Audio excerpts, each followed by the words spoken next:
We would like to send out a special thanks to BetterHelp for supporting The Trail Went Cold. For 10% off your first month, go to betterhelp.com/trail and start living a better life today. Enjoy the show. August 12th, 1992, Panama City, Florida.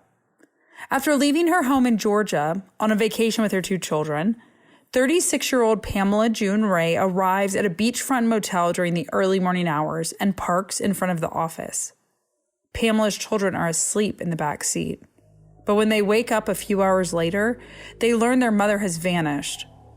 A patrol officer reports having seen Pamela in the company of an unidentified man shortly before she went missing. Years later, a convicted murderer named Mark Riebe confesses to abducting and killing Pamela. But he later recants his confession and no trace of her is ever found. After that, the trail went cold.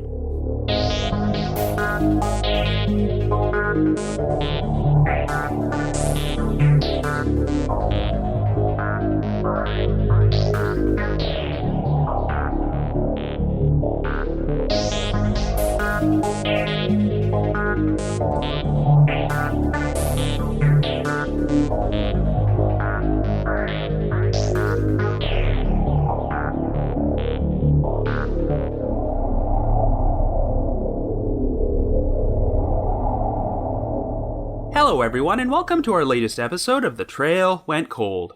I'm your host Robin Warder, and today we're going to be exploring a frightening cold case involving a missing mother, the 1992 disappearance of Pamela June Ray. That voice you just heard narrating our intro was Dr. Ashley Wellman, the latest winner of our most recent Trail Went Cold voiceover contest. As you might know, Ashley just happens to be one of my co-hosts on my recently launched spin-off podcast, The Path Went Chilly, and in a crazy coincidence, I recently drew Ashley's name, as it turned out she had originally entered this contest back in January of 2018, back when she was just a casual Trail Went Cold fan and we did not know each other. If you'd like to enter this contest and haven't already done so, I will be providing instructions near the end of this episode, and I will also be making brief mention of some other cold cases from Florida which Ashley has worked on in the past. But let's start talking about today's featured case involving Pamela June Ray. It involves a mother who decided to take her 2 children on a vacation to Florida, but vanished from a motel parking lot shortly after she arrived, presumably after being abducted by an unidentified male. This case was once featured on an episode of Unsolved Mysteries, and in recent years, it has received coverage on the British true crime series Serial Killers with Piers Morgan, which features an interview with a convicted murderer named Mark Riebe, who once confessed to being responsible for Pamela's disappearance. Even though Riebe has only been officially linked to one murder, there has been a lot of speculation that he is a serial killer who may have been responsible for the deaths of at least a dozen women, including Pamela. This episode will also contain research from the website lostandfoundblogs.com, which is run by my friend and fellow Unsolved Mysteries fan Heather Groutman, aka Crystal Dawn, who has published a pair of extensive articles about this case.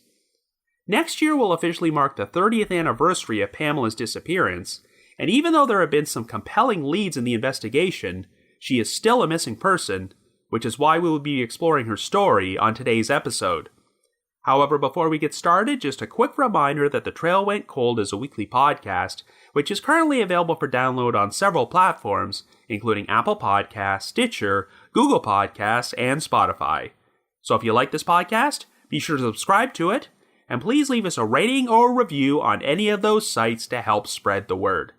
The Trail Went Cold is on Patreon, so if you would like to learn how to support the show, please visit our page at patreon.com/thetrailwentcold. For as little as $1 a month, you can garner access to exclusive rewards, which may include stickers and thank you cards, early access to episodes, and bonus content. So with all that out of the way, let us now delve into the disappearance of Pamela June Ray.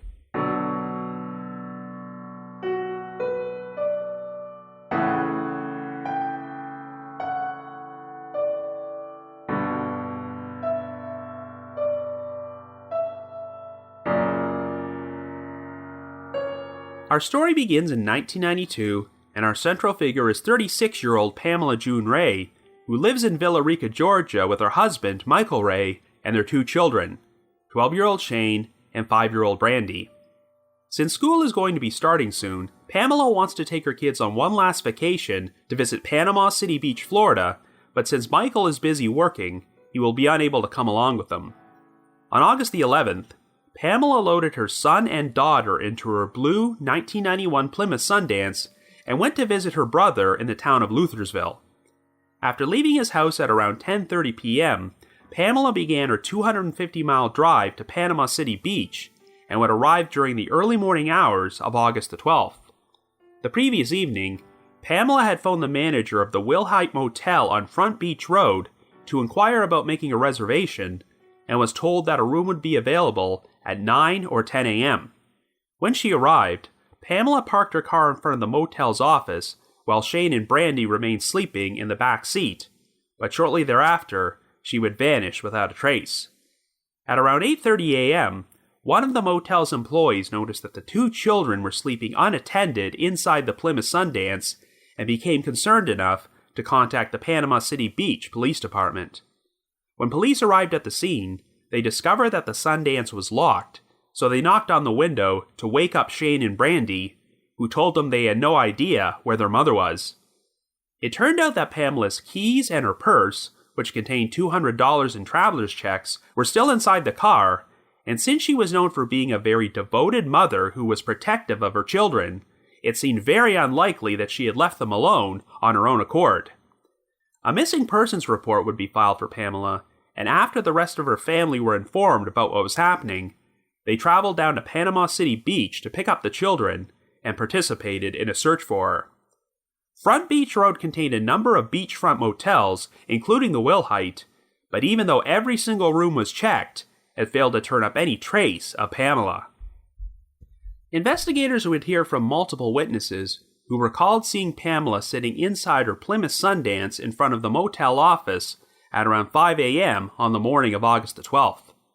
However, the most interesting sighting would be from a patrol officer who was driving through the area at 5:25 and thought he saw Pamela standing outside her vehicle with an unidentified white male.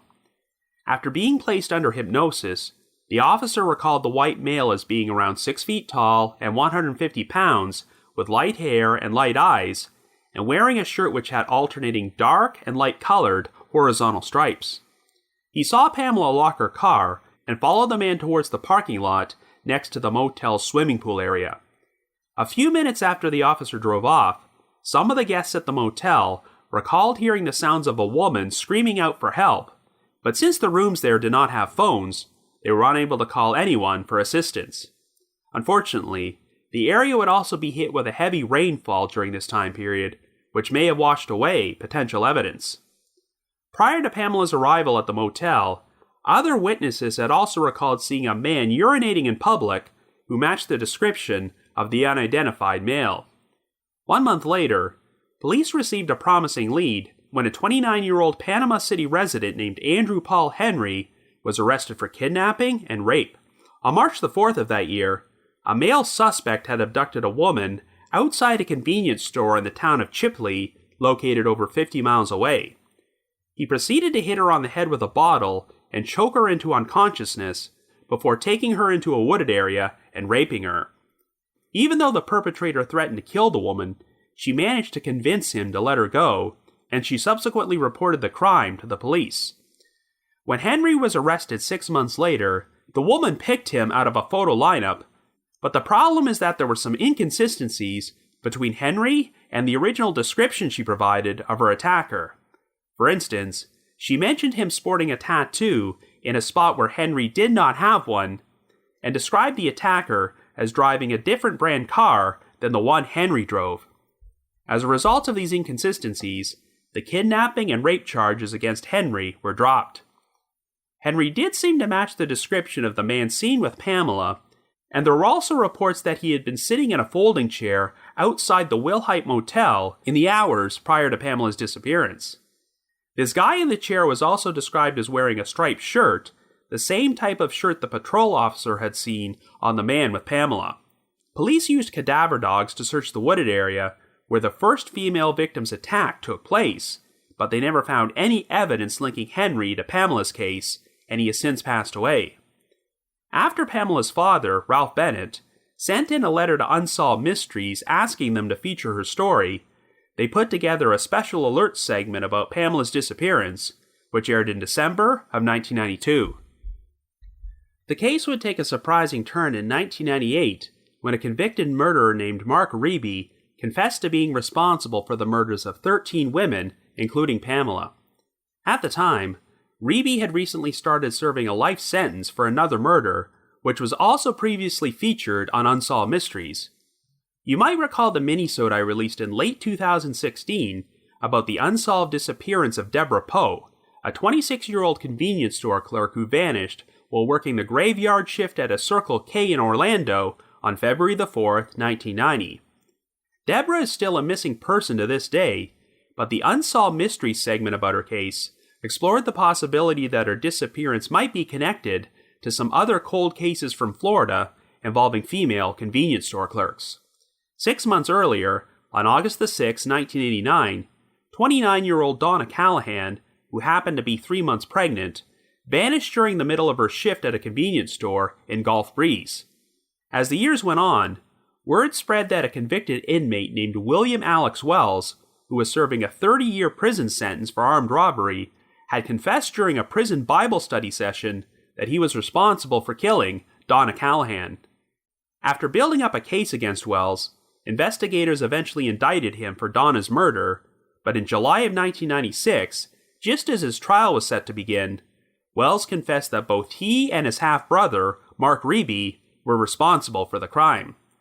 According to Wells, as he was driving away from the convenience store following Donna's abduction, Riebe strangled her to death in the back seat before her body was placed inside the trunk. They then proceeded to bury her in a wooded area in Walton County, located just 350 yards from their childhood home.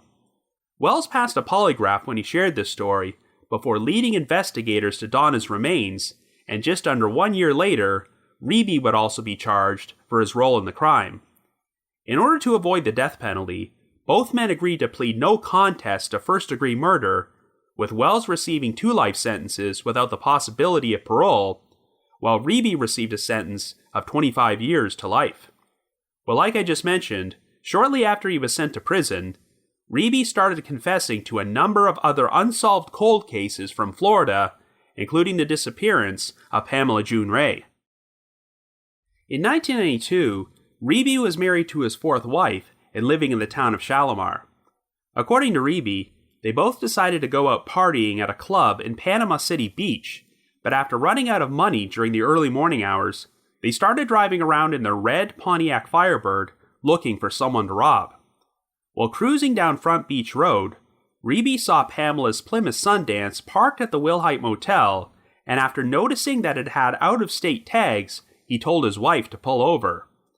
He then proceeded to abduct Pamela at knife point before placing her inside his Firebird and fleeing the scene. Riebe then claimed that he murdered Pamela, but he would provide 2 different accounts of how he disposed of her body, at first claiming that he buried her in Walton County, until he revised his story and said he dumped Pamela in the ocean.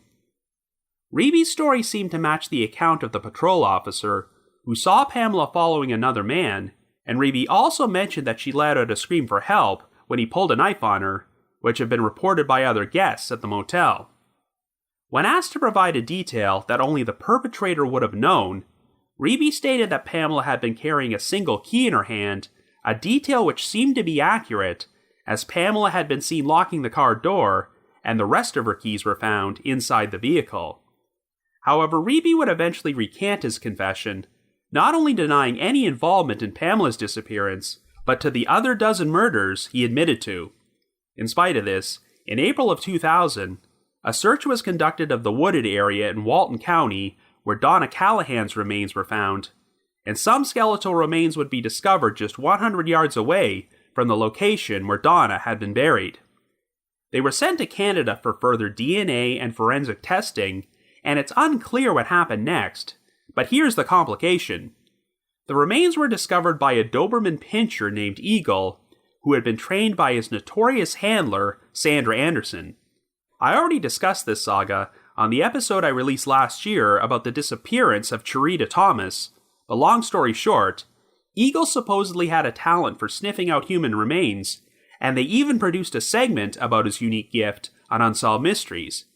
But the problem is that Sandra Anderson was a complete fraud who would steal human bones from a medical examiner's office and plant them for her dog to quote-unquote discover during police searches.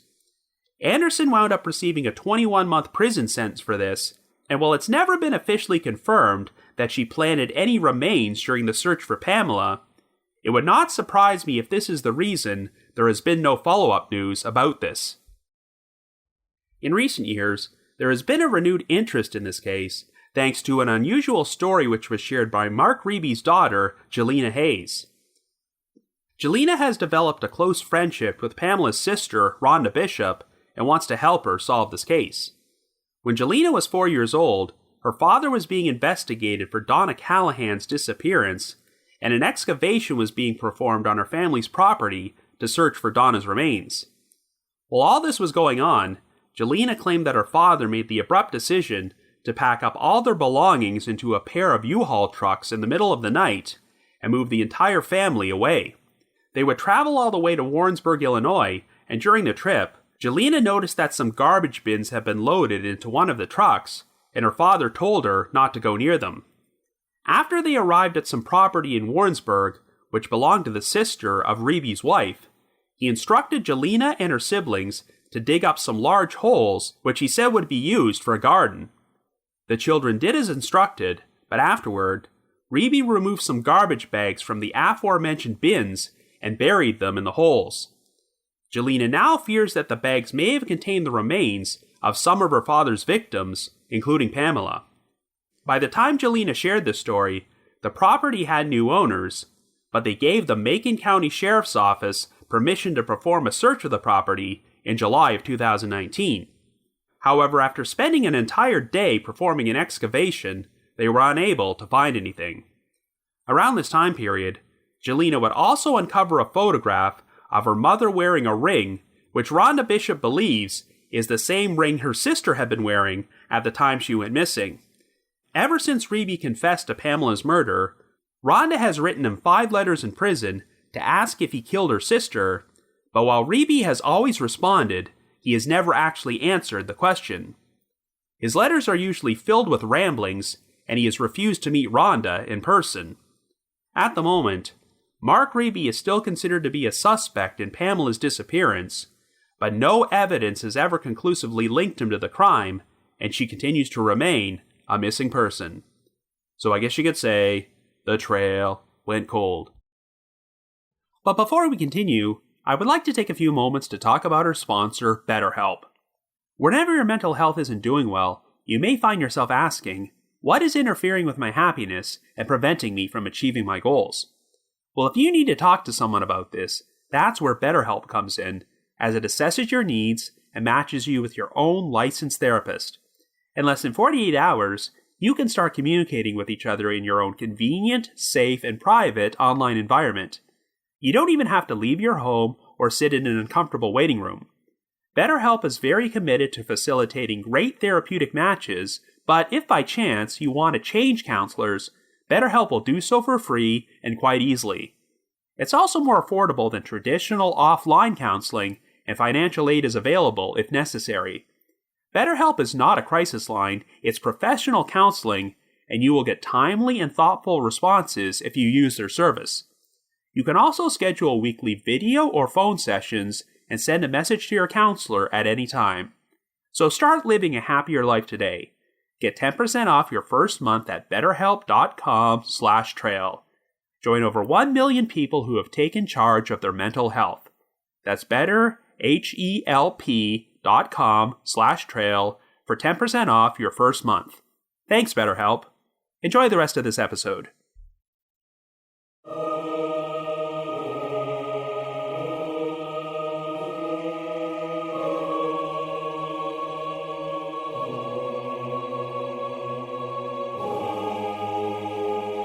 Now, even though this case has still never been solved, for reasons unknown, the original Unsolved Mysteries segment is currently not available for viewing on their official FilmRise channel on Amazon Prime and YouTube.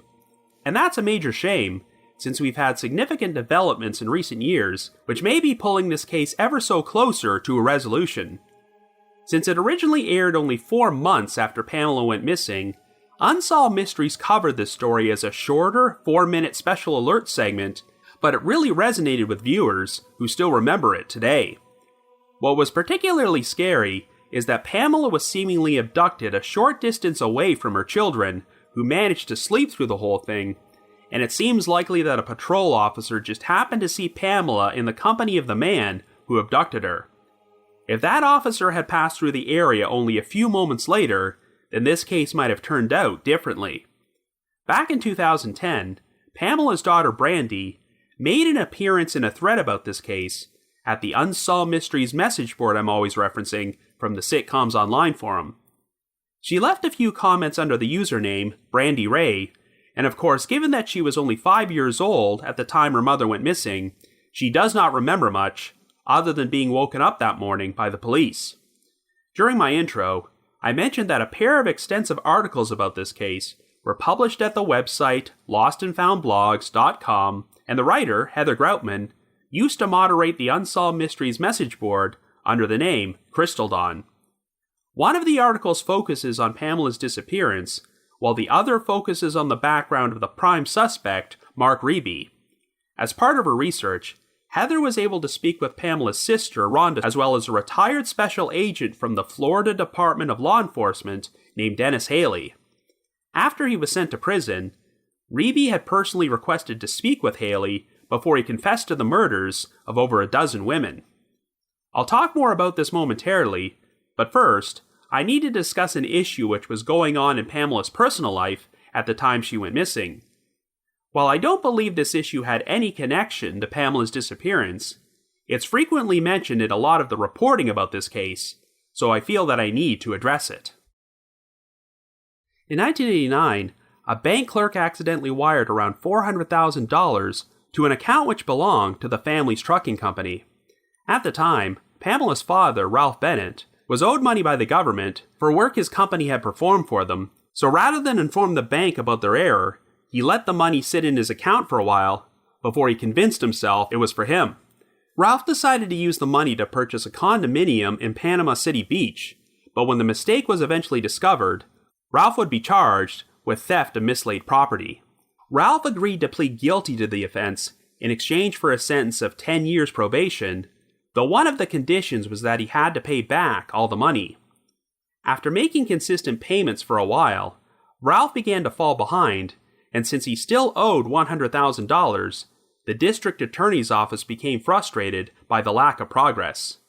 In response, they decided to indict the rest of Ralph's family, including Pamela, for bank fraud, since they were all listed as co-owners of his trucking company.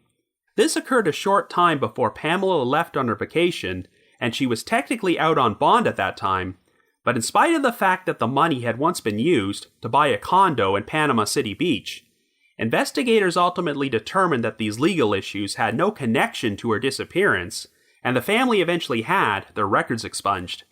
It's nothing more than an unfortunate coincidence that Pamela just happened to go missing in Panama City Beach while all this was going on, as the circumstances clearly seem to indicate that she was a random victim who was in the wrong place at the wrong time.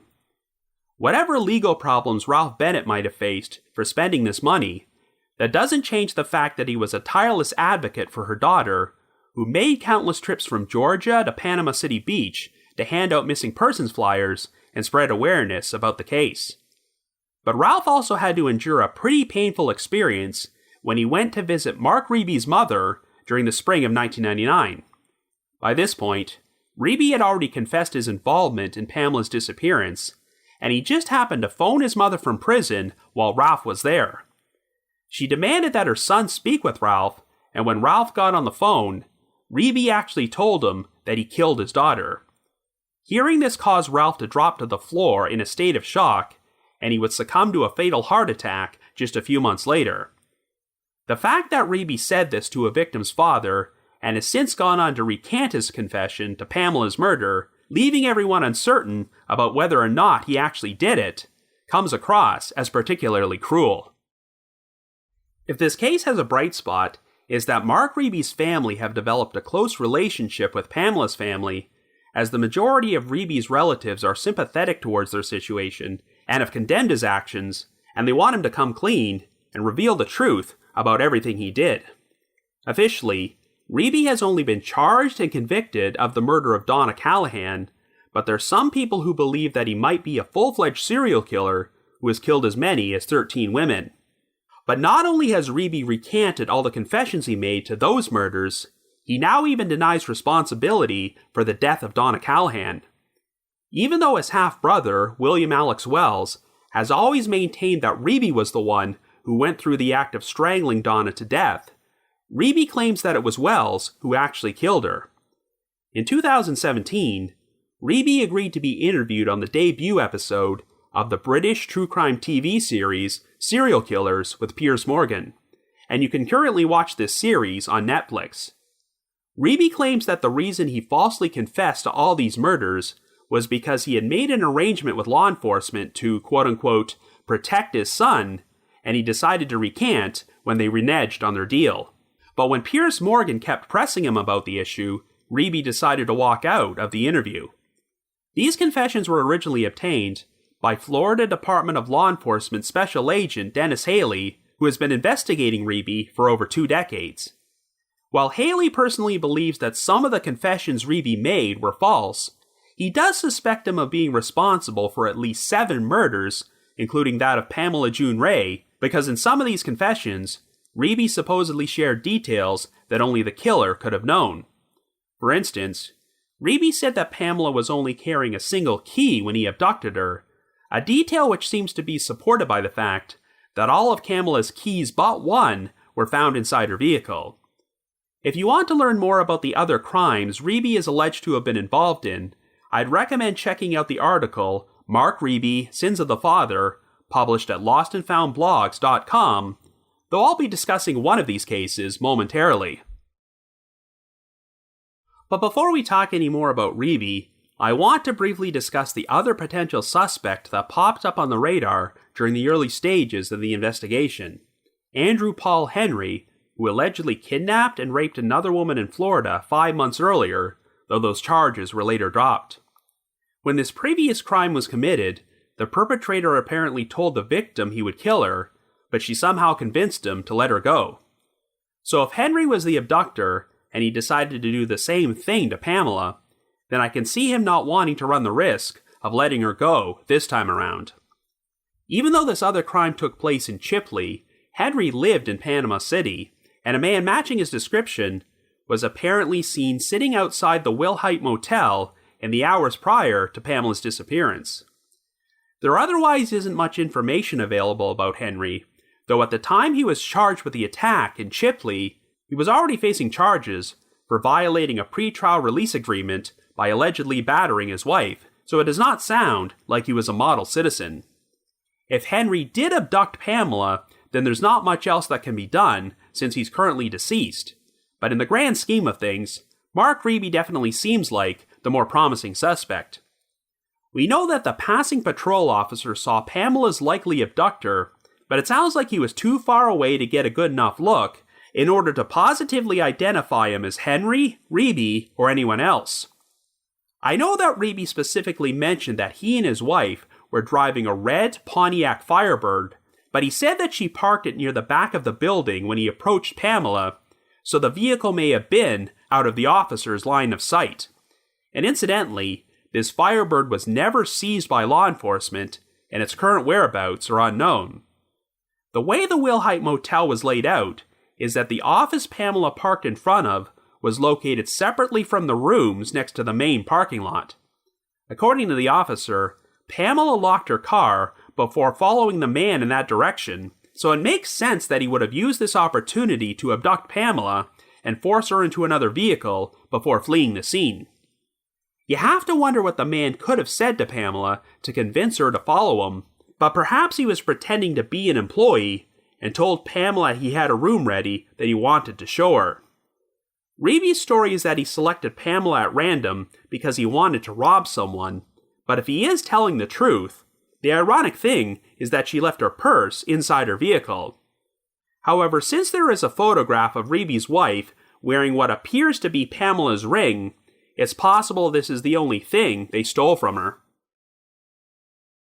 Now, I mentioned earlier that the one victim we know that Riebe murdered, Donna Callahan, was briefly mentioned during the Unsolved Mystery segment about the 1990 disappearance of convenience store clerk Deborah Poe, who has still not been found to this day. Well, believe it or not, even though Riebe never confessed to Deborah's murder, Dennis Haley believes that he might also be involved in that crime.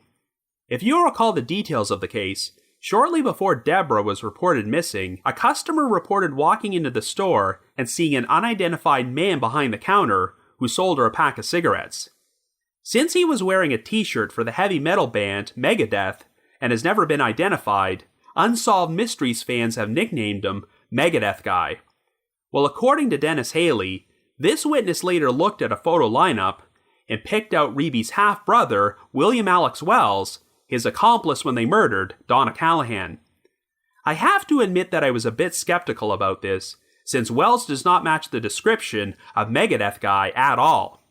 The aforementioned Sins of a Father article, published at lostandfoundblogs.com, has published excerpts of some emails Wells has sent to Rhonda in recent years, and he denies any involvement in Deborah Poe's disappearance, stating, quote, "I've spoken several times with investigators concerning the Deborah Poe case, and I'll tell you the same thing I've told them.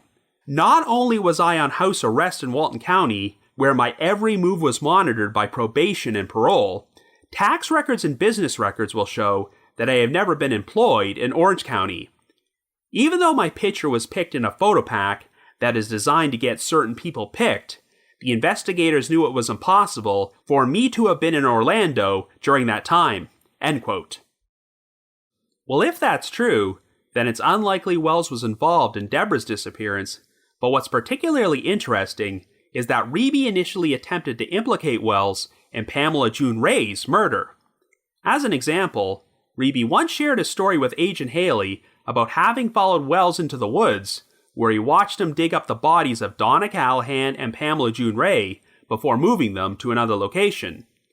But we know this story cannot be true, since Wells was already in prison for another crime when Pamela went missing in August of 1992, and at no point would he have ever been in any position to dig up her body. So this is why Haley suspects that Riebe may have been using Wells as a surrogate in his confessions by falsely claiming he had witnessed Wells do things that he himself had done.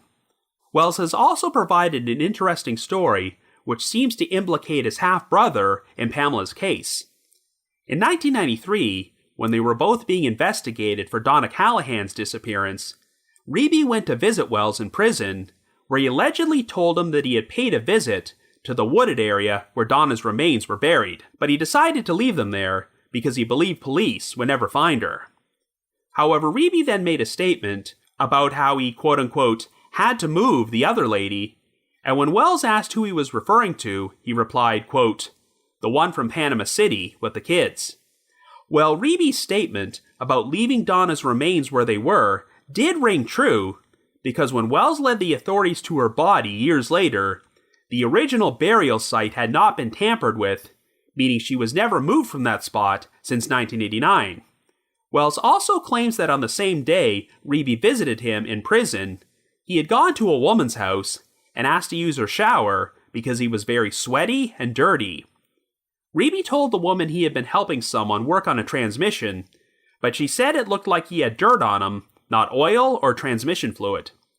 So could this mean Riebe dug up Pamela from the location he originally buried her and moved her remains to another location? Well, remember, when he confessed to Pamela's murder, Riebe changed his original story about what he did with her body, at first claiming that he buried her before he said he dumped her in the ocean. This theory also takes on greater significance when you remember the story from Riebe's daughter, Jelena, about him moving the family to Illinois and having his children dig some holes in order to bury some garbage bags. Indeed, if those bags just contained your ordinary run-of-the-mill trash, I'm not sure why Riebe would bother taking them on an 800-mile trip and go to the trouble of burying them rather than just dumping them somewhere. Years ago, Jelina's two siblings spoke to Rhonda and confirmed that they remembered this incident having taken place. While a recent search of the property where these bags were buried turned up nothing, it's worth mentioning that the Macon County Sheriff's Department's funds for this were very limited.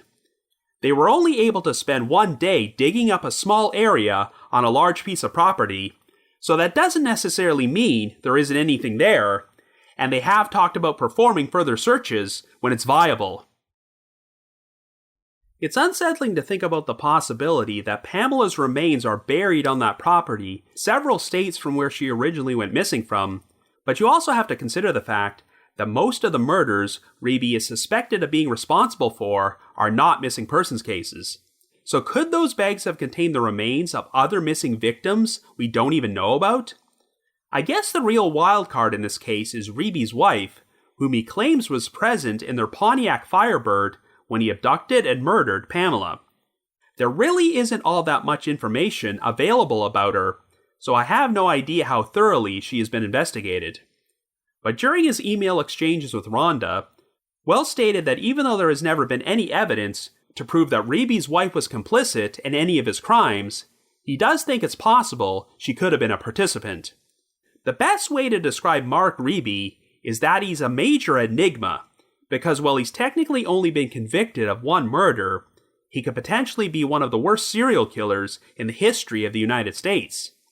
But as I'm sure you're well aware, it's not uncommon for convicted murderers who have nothing left to lose to play games with the authorities for the fun of it. Like I mentioned earlier, Riebe spoke to the father of a missing woman on the phone and told him he had murdered his daughter, but then he decided to recant his confession and deny any involvement. That's an incredibly manipulative thing to do, and Riebe has since done the same thing to the families of the other women he confessed to murdering before he recanted. I know that Riebe threw a fit and walked out of that interview with Piers Morgan, but making himself look like the victim is part of his MO, so you get the sense that he was getting off on the fact that a famous British media personality wanted to interview him for a TV series about serial killers. If Riebe was responsible for what happened to Pamela, then I have my doubts that he will truly come clean and reveal where her remains are, and if this case is solved, it will probably be through some other means. But thankfully, it sounds like investigators are still actively working on it, and Pamela has not been forgotten. So if you happen to have any information about the unsolved disappearance of Pamela June Ray, please contact the Panama City Beach Police Department at 850-233-5000. That's 850-233-5000. Anyway, another special thanks to Dr. Ashley Wellman for narrating the opening of today's episode. If you've already entered our listener voiceover contest before, you are automatically eligible for our next random drawing, so you don't have to do anything. But if you would like to enter and haven't done so yet, just send me an email under the subject line Trail Went Cold Contest, naming the one unsolved cold case you would most like to see covered on this podcast. So once again, send me an email under the subject line Trail Went Cold Contest to robin.warder@icloud.com. That's robin.warder@icloud.com. So like I mentioned during the intro, along with Dr. Jules from the Riddle Me That podcast, Ashley Wellman is one of the co-hosts of my recently launched spin-off podcast, The Path Went Chilly, in which the three of us have had in-depth discussions about unsolved cold cases I previously covered on The Trail Went Cold. Thus far, we've released episodes on the Blair Adams, Keith Warren, and Ray Rivera cases, and there's plenty more to come, so if you haven't listened to The Path Went Chilly yet, I highly recommend you check it out. Also, being a criminologist, Ashley once did some work for the Alachua County Sheriff's Office Cold Case Unit in Gainesville, Florida, and when she originally entered my contest back in January of 2018, she listed 3 of their active cold cases, and I'm going to briefly share some details about them to help get the word out. Our first victim is 23-year-old Michael Shane Crutchfield, who was found shot to death in his apartment doorway at the Hickory Hills Apartments at approximately 11 p.m. on the evening of May the 13th, 1999. A light-colored sedan was seen leaving the area containing at least one unknown male suspect, but the shooting remains unsolved. Our second victim is 34-year-old Wendy Ellinger, who was found dead shortly after midnight on March the 18th, 2005. Wendy lived in a double-wide mobile home at the Canifa Highlands subdivisions, but after the residence caught fire, her body would be discovered at the scene. Wendy was the divorced mother of 3 children, though thankfully, none of them were present when the fire took place. The investigation soon revealed that Wendy had sustained injuries before the fire even started, so her death was officially classified as a homicide. Our third victim is 24-year-old Robert Howard, who was reported missing from Gainesville's Arredondo Farms area on August 5, 1992. He remained missing for 20 months, until his skeletal remains were discovered in a wooded area off Archer Road and Southwest 170th Street on April 18, 1994. Due to injuries that were discovered during his autopsy, Robert's death was ruled to be a homicide. So if you happen to have any information about the unsolved murders of Michael Shane Crutchfield, Wendy Ellinger, or Robert Howard, please contact the Alachua County Sheriff's Office Cold Case Unit at 352-384-3323. That's 352-384-3323. Now the reminder that The Trail Went Cold is on Patreon, so please visit patreon.com/thetrailwentcold to learn how you can support our podcast and become eligible for some pretty neat rewards. We produced a bunch of exclusive bonus episodes for our patrons in tiers 2 and 3, and this past month, I released an episode which covered 2 cases from Unsolved Mysteries involving young women who were supposedly afflicted with amnesia after surviving a violent attack. The stories of Kyra Cook and Sarah Powell. And for our patrons in Tier 3, I've also recorded another new audio commentary track which can be played over a classic episode of Unsolved Mysteries. I'd also like to give a shout out to our most recent listeners who have signed up with us on Patreon this week, and they are Mandy O, N, John W, Alyssa P, and Emily. Thank you all so much for your support. And before I bring this episode to a close, I'd like to play a promo for another true crime podcast, Disturbed True Horror Stories.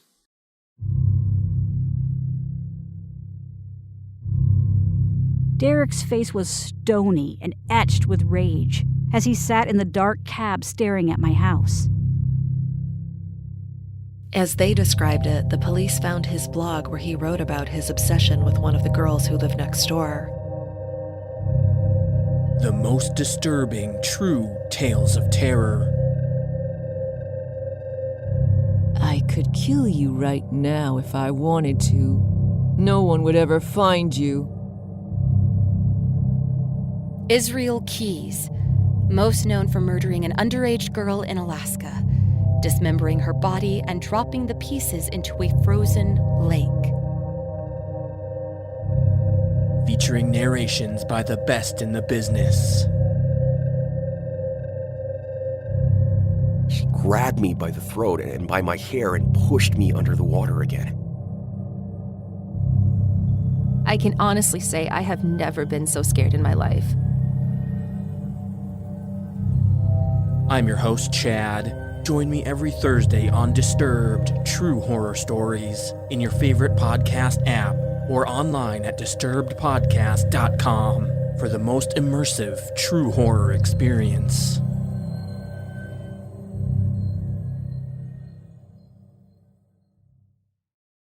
I'd also like to mention that later this year, provided that it becomes safe to travel again, The Trail Went Cold is going to be appearing on Podcast Row at the very first CrimeCon UK, which is being held at the Leonardo Royal Hotel and Spa in London. I'd previously stated that CrimeCon UK was set to take place on the weekend of June 12th and the 13th, but due to restrictions, they have now decided to postpone it until the weekend of September the 25th and 26th, so fingers crossed that it will still happen as planned. If you would like to purchase tickets to either event, we have a special promo code you can use to get a 10% discount. So to receive 10% off, visit crimecon.co.uk and enter the promo code COLD21. That's COLD21. I also wanted to mention that this coming Thursday, April the 22nd, I will be appearing on a live stream for the Lombard Historical Society in Lombard, Illinois, where I will deliver a virtual presentation about the 1966 disappearance of the Indiana Dunes women, a case I covered on The Trail Went Cold last year. The event runs from 7 until 8 p.m. Central Time, which is 8 until 9 p.m. Eastern Time, and to learn more about the presentation and register for it, please visit the website lombardhistory.org. That's LOMBARD history.org, and you can also find a link to this event in our show notes or pinned to the top of our podcast Facebook and Twitter pages. Once again, that's this coming Thursday, April the 22nd, from 7 until 8 p.m. Central Time. I just wanted to give another shout out to my supporters at the Unresolved Mysteries subreddit and the Unsolved Mysteries message board at the Sitcoms Online forum, which has some interesting threads about the Pamela June Ray case. And of course, I'd also like to provide another special thanks to lostandfoundblogs.com, which not only features extensive articles about Pamela June Ray's disappearance, but a number of other cases from Unsolved Mysteries. I need to provide a big thanks to Miguel Foote, who edits and assembles this podcast together for me, and Vince Nitro, who composes the eerie music you hear on every episode. If you haven't already, you can like us on Facebook, follow us on Twitter, or leave us a rating or review on Apple Podcasts, Stitcher, Google Podcasts, or Spotify. So have yourself a good week and join us next Wednesday for another brand new episode of The Trail Went Cold.